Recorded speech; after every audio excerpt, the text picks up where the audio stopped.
before we actually go ahead and do everything that we need to do, we need to first build our circuit, and I'm going to show you guys how to do that now. It might be a bit long-winded, but bear with me. Yours might not be the same as mine, but still going to show it.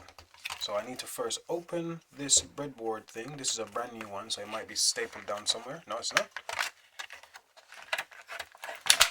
Okay, put that to one side. This is what the breadboard looks like. Again, nothing new. I'm going to put that there. Right?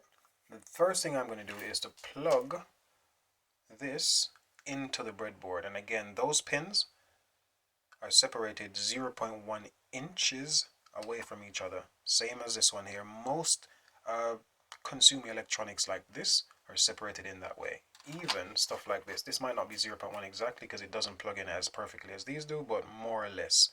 Reason is 0.1 inches is the distance between each of these pins on the breadboard. So when I plug this in, when I plug my Raspberry Pi Pico, and it should work fine.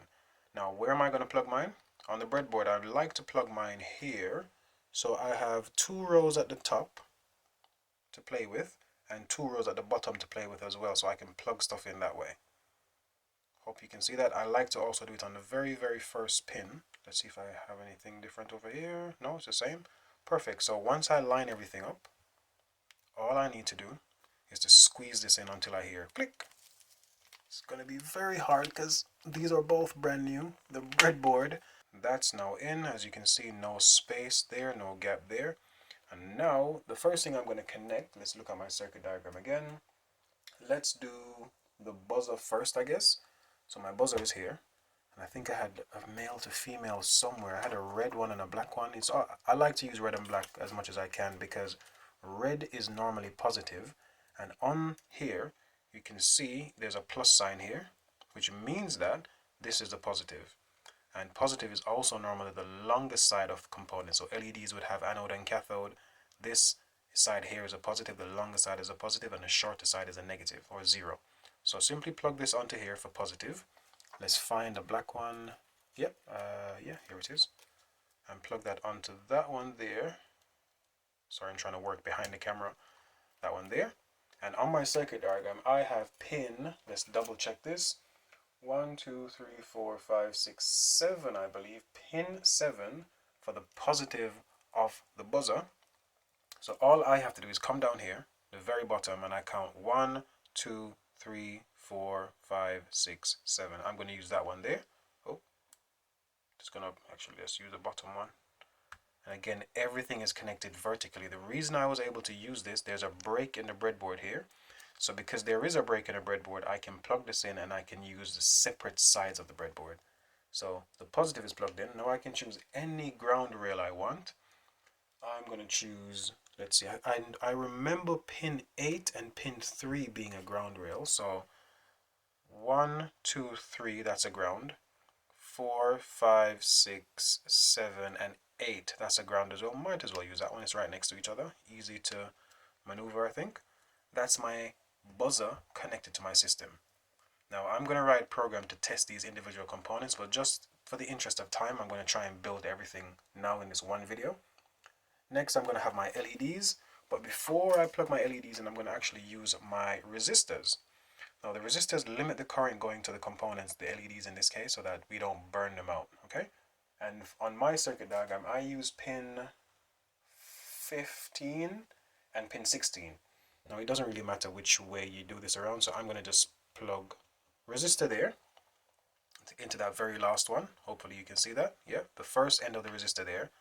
The second end, I'm going to plug anywhere over here, and I'm going to explain why in a second. Let's bring this up a bit more. Let's try and use the same line so it's a bit neater. That's in.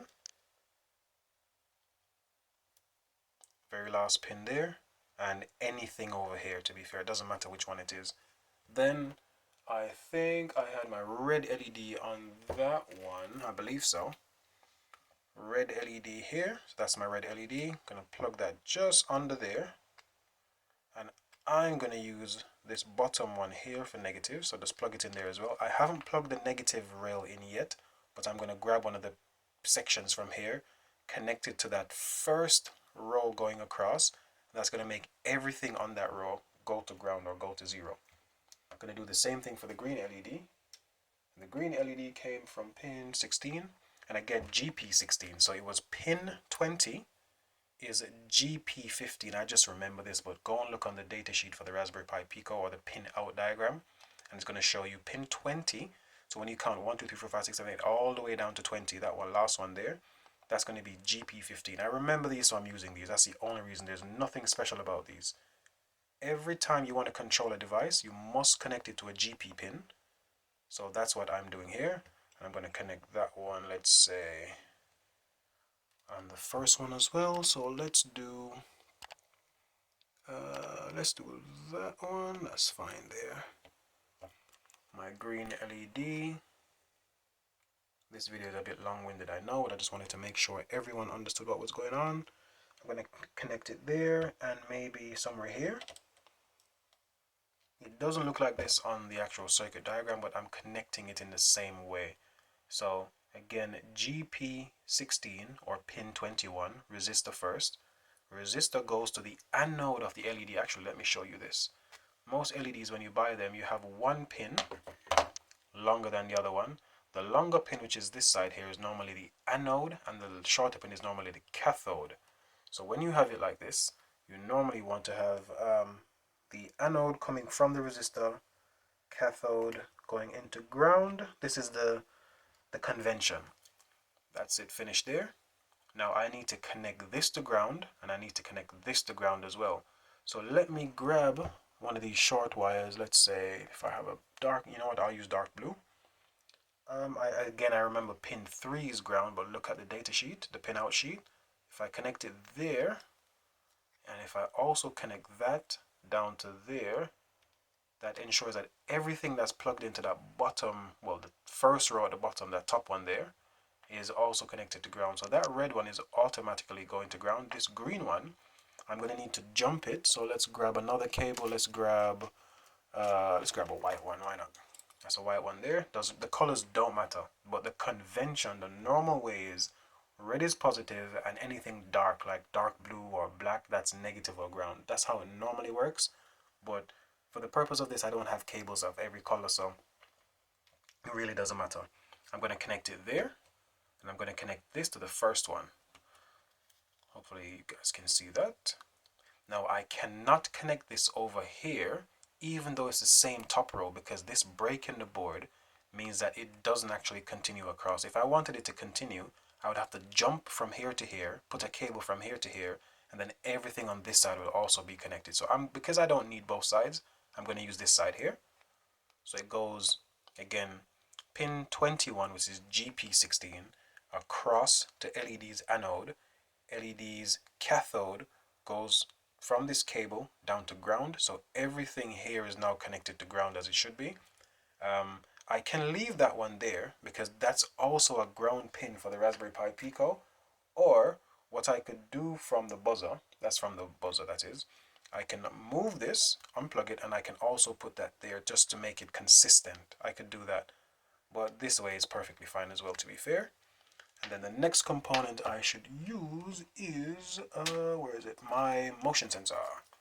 So here's a motion sensor. Again, 3 cables. I actually don't remember how to connect this.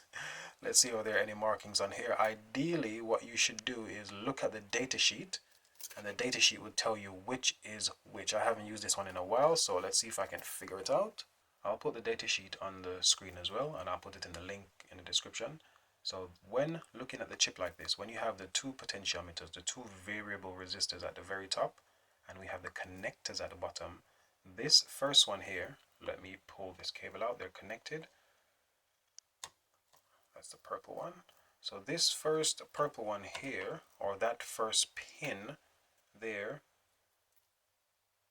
this goes to the positive rail. So 3.3 volts or 5 volts. It says 3 volts to 5 volts DC power. So I'm going to connect it to the 3.3 volts. And on the Raspberry Pi Pico, that is pin 5 counting from the top.